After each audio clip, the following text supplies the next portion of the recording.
मन का घोड़ा। जय की शादी के बाद कौन सा कमरा उन्हें दिया जाए। सभी कमरे मेहमानों से भरे हैं, बस एक कमरा ऊपर वाला खाली है। अपने बड़े बेटे चिराग से चाय पीते हुए अलका बोली, अरे माँ, इतने में क्या सोचना, हमारे वाला कमरा न्यूलीवेड के लिए अच्छा रहेगा। हम ऊपर वाले कमरे में शिफ्ट हो जाएंगे। चिराग तुरंत बोला। ये सुन पास बैठी आंचल मन ही मन बुदबुदा उठी कि आज तक जो कमरा हमारा था वे अब गीता और चिराग का हो जाएगा। हद हो गई। चिराग ने मेरी इच्छा जानने की भी ज़रूरत नहीं समझी और कह दिया कि न्यूलीवेड के लिए ये अच्छा रहेगा। तो क्या 15 दिन पहले की हमारी शादी अब पुरानी हो गई? तभी ताई जी ने अपनी सलाह देते हुए कहा, चिराग, तुम अपना कमरा क्यों छोड़ते हो? ऊपर वाला कमरा अच्छा भला है, उसे लड़कियां सजा सवार देंगी। और हाँ, अपनी दुल्हन से भी तो पूछ लो, क्या वह अपना सुहाग कक्ष छोड़ने को तैयार है? और फिर हल्के से मुस्कुरा दी। पर चिराग ने तो त्याग की मूर्ति बन झट से कह डाला, अरे इसमें पूछने वाली क्या बात है? ये नए दूल्हा दुल्हन होंगे और हम 15 दिन पुराने हो गए हैं। ये शब्द आंचल को उदास कर गए, पर गहमा गहमी में किसी का उसकी ओर ध्यान न गया। ससुराल की रीति अनुसार घर की बड़ी महिलाएं और नई बहू आंचल बारात में नहीं गए थे, अतः बारात की वापसी पर दुल्हन को देखने की बेसब्री हो रही थी।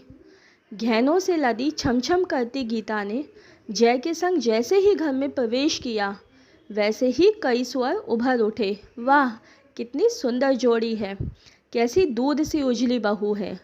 जय की यही तो इच्छा थी कि लड़की चांद सी उजली हो। बुआ सास दूल्हा दुल्हन पर रुपए वारते हुए बोली। आंचल चुपचाप एक तरफ खड़ी देख सुन रही थी। तभी अलका ने आंचल को नेक वाली थाली लाने को कहा और इसी बीच कंगन खुलाई की रस्म की तैयारी होने लगी। महिलाओं की हंसी ठिठोली और ठहाके गूंज रहे थे, पर आंचल अपनी कंगन खुलाई की यादों में खो गई। फूल और पानी भरी परात से जब आंचल ने 3 बार अंगूठी ढूंढ निकाली, तब सभी ने ऐलान कर डाला, भाई अब तो आंचल ही राज करेगी और चिराग इसका दीवाना बना घूमेगा। पर आंचल तो चिराग का चेहरा देखने को भी तरसती रही। भाई की शादी की व्यस्तता व मेहमानों दोस्तों की गहमा गहमी में आंचल का ध्यान ही नहीं आया।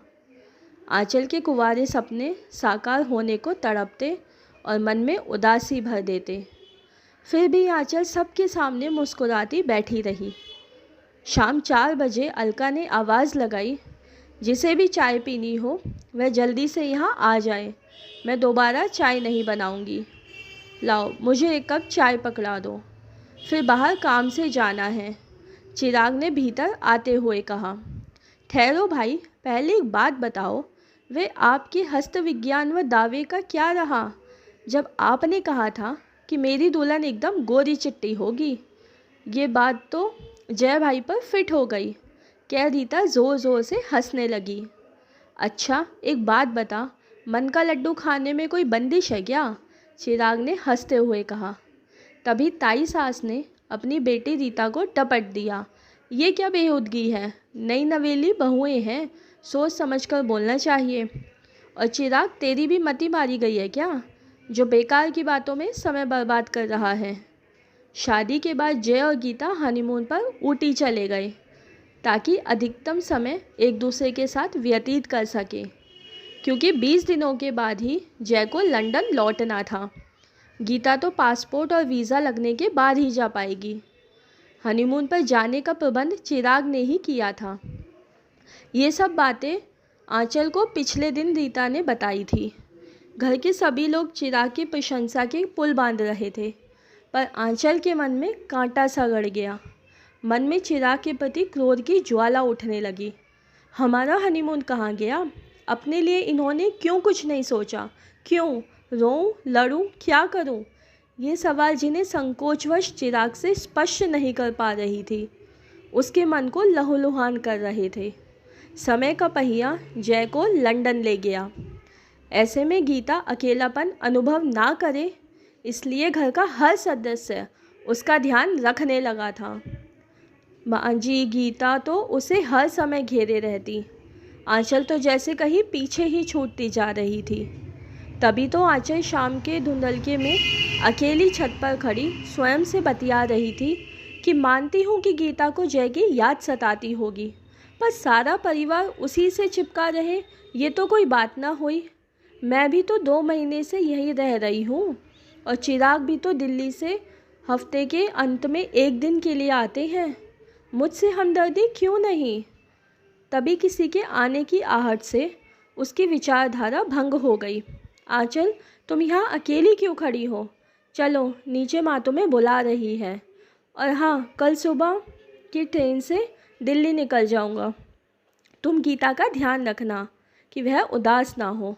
वैसे तो सभी ध्यान रखते हैं, पर तुम्हारा ध्यान रखना और अच्छा रहेगा। चिराग आगे कुछ और कहता, उससे पहले ही आंचल गुस्से से चिल्ला पड़ी। उफ, सबके लिए आपके मन में कोमल भावनाएं हैं, पर मेरे लिए नहीं। क्या मैं इतनी बड़ी हो गई हूँ कि मैं सबका ध्यान रखूँ और खुद को भूल जाऊँ? मेरी इच्छाएं, मेरी कल्पनाएं, मेरा हनीमून, उसका क्या? चिराग हैरान सा आंचल को देखता रह गया। आज तुम्हें क्या हो गया है आंचल? तुम गीता से अपनी तुलना कर रही हो क्या? उसके नाम से तुम इतना अपसेट क्यों हो गई? नहीं, मैं किसी से तुलना क्यों करूँगी? मुझे अपना स्थान चाहिए आपके दिल में। परसों कौशल्या बाई बता रही थी कि चिराग भैया तो ब्याह के लिए तैयार ही नहीं थे। वे तो माजिद 3 सालों से पीछे लगी थी, तब उन्होंने हामी भरी थी। तो क्या आपके साथ शादी की ज़बरदस्ती हुई है? और उस दिन रीता ने जो हस्तविज्ञान वाली बात कही थी, इससे लगता है कि आपकी चाहत शायद कोई और थी। पर आंचल ने बात अधूरी छोड़ दी। उफ, तुम औरतों का दिमागी घोड़ा बिना लगाम के दौड़ता है। तुम इन छोटी छोटी व्यर्थ की बातों का बतंगड़ बनाना छोड़ो और मन शांत करो। अब नीचे चलो, सब खाने पर इंतज़ार कर रहे हैं। वे दिन भी आ गया जब आंचल चिराग के साथ दिल्ली आ गई। यहाँ अपना घर सजाते संवारते उसके सपने भी संवर रहे थे। चिराग के ऑफिस से लौटने से पहले वह स्वयं को आकर्षक बनाने के साथ ही कुछ न कुछ नया पकवान, चाय आदि बनाती। फिर दोनों की गप्पों व कुछ टीवी सीरियल देखते देखते रात गहरा जाती, तो दोनों एक दूसरे के आगोश में समा जाते। हाँ, एक बार छुट्टी के दिन आंचल ने दिल्ली दर्शन की इच्छा भी व्यक्त की थी। तो रोमानी घड़ियाँ साथ साथ बिताने के लिए हैं। हमारा हनीमून पीरियड है ये। फिर दिल्ली तो घूमना होता ही रहता है। चिराग का ये जवाब गुदगुदा गया था। शनिवार की छुट्टी में चिराग अलसाया सा लेटा था, तभी मोबाइल बज उठा। चिराग फ़ोन उठाकर बोला, हेलो। अच्छा ठीक है, मैं कल स्टेशन पहुंच जाऊंगा। Okay bye. किसका फ़ोन था? चाय की ट्रे लेकर आती आंचल ने पूछा। गीता का। वह कल आ रही है, उसे मैं रिसीव करने जाऊंगा। क्या? चिराग ने चाय का कप उठा लिया। गीता के आने की खबर से आंचल का उदास चेहरा चिराग से छिपा न रह सका। क्या हुआ? अचानक तुम गुमसुम सी क्यों हो गई? चिराग ने उसकी ओर देखते हुए पूछा। अभी दिन ही कितने हुए हैं हमें साथ समय बिताते की। अरे यार, उसके आने से रौनक हो जाएगी। कितना हंसती बोलती है। तुम्हारा भी पूरा दिन मन लगा रहेगा। सारा दिन अकेले बोर होती हो। आंचल की बात बीच में ही काटते हुए चिराग ने कहा। आंचल चुपचाप चाय की ट्रे उठाकर रसोई की ओर बढ़ गई। फिर वही गीता।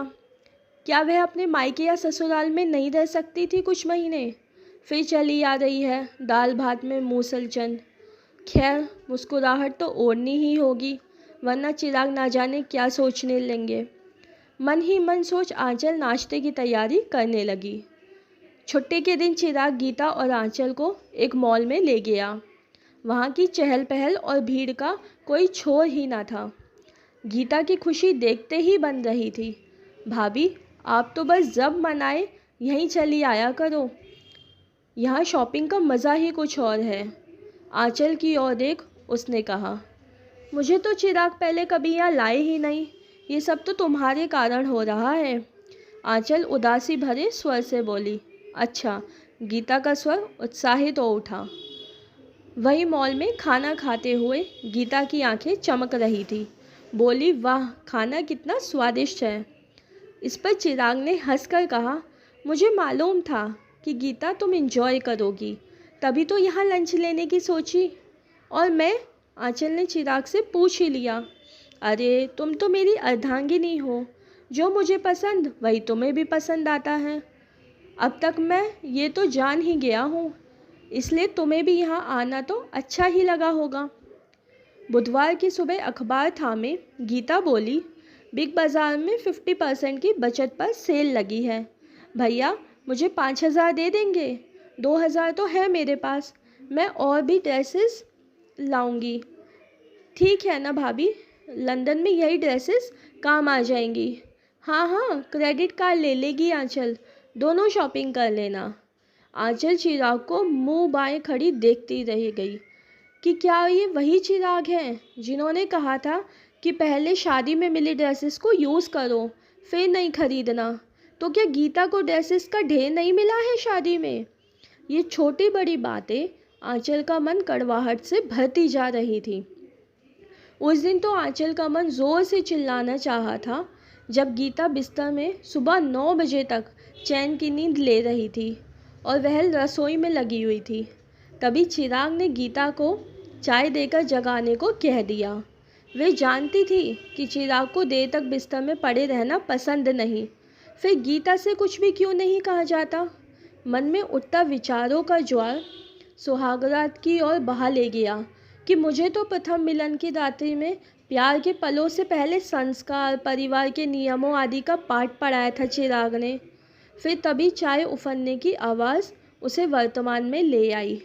मैं आज और अभी चिराग से पूछ कर ही रहूँगी, सोच आंचल बाथरूम में शेव करते चिराग के पास जा खड़ी हुई। क्या बात है, कोई काम है क्या? शेविंग रोक चिराग ने पूछा। क्या मैं ज़बरदस्ती आपके गले मड़ी गई हूँ? क्या मुझ में कोई अच्छाई नहीं है? चिराग हाथ में शेविंग ब्रश लिए हैरान सा खड़ा रहा, पर आंचल बोलती रही, हर समय बस गीता गीता। मुझसे तो परंपरा निभाने की बात करते रहे और इसका बिंदासपन अच्छा लगता है, आखिर क्यों? आंचल का चेहरा लाल होने के साथ साथ आंसुओं से भी भीग चला था। तुम्हारा तो दिमाग खराब हो गया है, तुम्हारे मन में इतनी जलन ईर्ष्या कहाँ से आ गई? गीता के नाम से चिढ़ क्यों हो रही है? देवरानी तो छोटी बहन जैसी होती है और तुम तो ना जाने। बस फिर शुरू हो गया मेरे लिए आपका प्रवचन। उसकी हर बात गुणों से भरी होती है और मेरी बुराइयों से। कह पाँव पटकती आंचल अपने कमरे में चली गई। चिराग बिना नाश्ता किए व लंच टिफ़िन लिए ऑफिस चला गया। उस दिन आंचल को माइग्रेन का अटैक पड़ गया। सिर दर्द धीरे धीरे बढ़ता उसकी सहन शक्ति से बाहर हो गया। उल्टियों के साथ साथ चक्कर भी आ रहा था। गीता ने मेडिकल किट छान मारी, पर दर्द की कोई गोली नहीं मिली। उसने चिराग को फ़ोन किया तो सेक्रेटरी ने बताया कि वह मीटिंग में व्यस्त हैं। इधर आंचल अपना सिर पकड़ रोए जा रही थी। तभी गीता 10 मिनट के अंदर ऑटो द्वारा मेडिकल स्टोर से दर्द की दवा ले आई और कुछ मानमुहार तथा कुछ ज़बरदस्ती से आंचल को दवा खिलाई। माथे पर बाम मलकर धीरे धीरे सिर माथे को तब तक दबाती रही जब तक आंचल को नींद नहीं आ गई। करीब 2 घंटे बाद आंचल की आंखें खुली। तबीयत में काफ़ी सुधार था, सिर हल्का लग रहा था। उसने उठकर इधर उधर नज़र दौड़ाई तो देखा गीता 2 कप चाय व स्नैक्स लेकर आ रही है। अरे भाभी, आप उठो नहीं, ये लो चाय और कुछ खा लो। शाम के खाने की चिंता मत करना, मैं बना लूँगी। हाँ, आप जैसा तो नहीं बना पाऊँगी, पर ठीक ठाक बना लूँगी। क्या उसने चाय का प्याला आंचल को थमा दिया। आंचल गीता के इस व्यवहार को देख उसे ठगी सी दिखाई दे रही थी। क्या हुआ भाभी, मुझे माफ़ कर दो गीता, मैंने तो ना मालूम क्या क्या सोच लिया था। तुम्हें प्रतिद्वंदी के रूप में देख रही थी और नहीं नहीं भाभी, और कुछ मत कहिए आप। अब मैं आपसे कुछ भी नहीं छिपाऊंगी। सच में ही मुझे अपने रंग रूप पर अभिमान रहा है। मुझ में उतना धैर्य नहीं जितना आप में है, इसलिए मैं आपको चिढ़ाने के लिए अपने में व्यस्त रही, आपकी कोई मदद नहीं करती थी।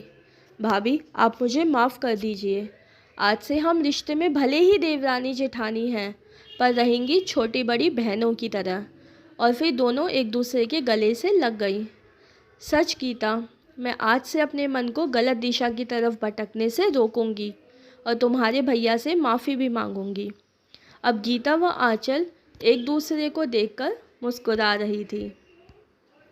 दोस्तों, ये वीडियो आपको पसंद आई हो तो लाइक कीजिए और ऐसे ही और वीडियो के लिए चैनल को सब्सक्राइब कीजिए। नमस्कार।